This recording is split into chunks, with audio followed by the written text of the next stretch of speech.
Hi, and welcome back to my third instalment in this rapid fire revision series. Today, we'll be looking at uses of the subjunctive. So firstly, what's the subjunctive? Well, the subjunctive expresses an element of uncertainty, often in the form of a wish, desire, or doubt. And it exists in four tenses: the present, imperfect, perfect, and pluperfect. And it occurs in both the active and passive voice. In addition to this, the endings of subjunctive verbs can change across the conjugations. So now you know a little bit more about the subjunctive, let's have a look at its first usage with the Latin word cum, meaning when. For example, cum montes transiramus, equites appropinquantes videmus. This means, when we were crossing the mountains, we saw horsemen approaching. And notice how cum has been translated to mean when. As well as using the subjunctive in cum clauses, Latin also uses it to express questions in indirect speech. So an example of a direct question would be, who is he? But the indirect question form would be, he asked who he was. And an indirect question is formed with a main verb plus a question word plus the subjunctive. For example, miles juvenem regavit quis esset. The soldier asked the young man who he was. The subjunctive is also used to express purpose, and a purpose clause is made up of a main verb plus ut plus a subjunctive. For example, Agricola castra intravit ut milites inspiciet.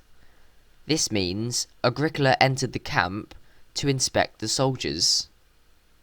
The subjunctive is also used to express a command in reported speech.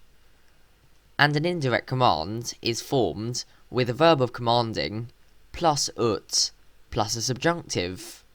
For example, Salvius cogidubno imperavit ut ad aulam rederet. Salvius ordered Cogidubnus to return to his palace.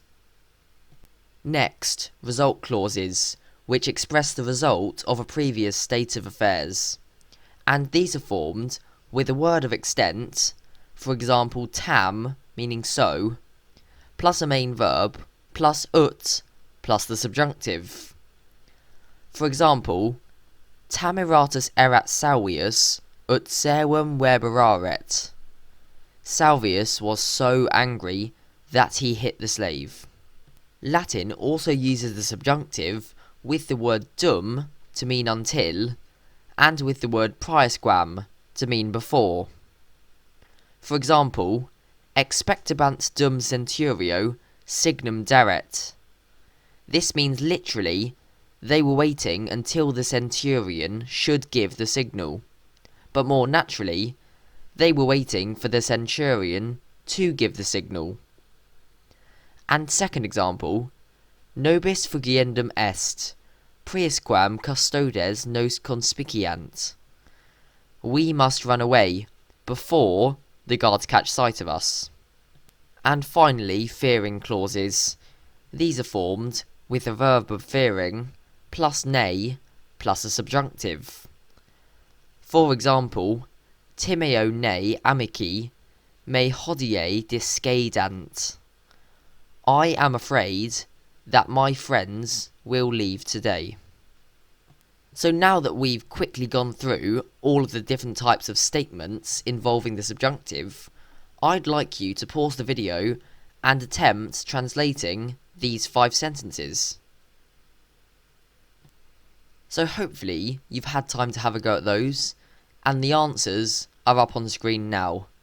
So feel free to pause the video if you wish to mark your work.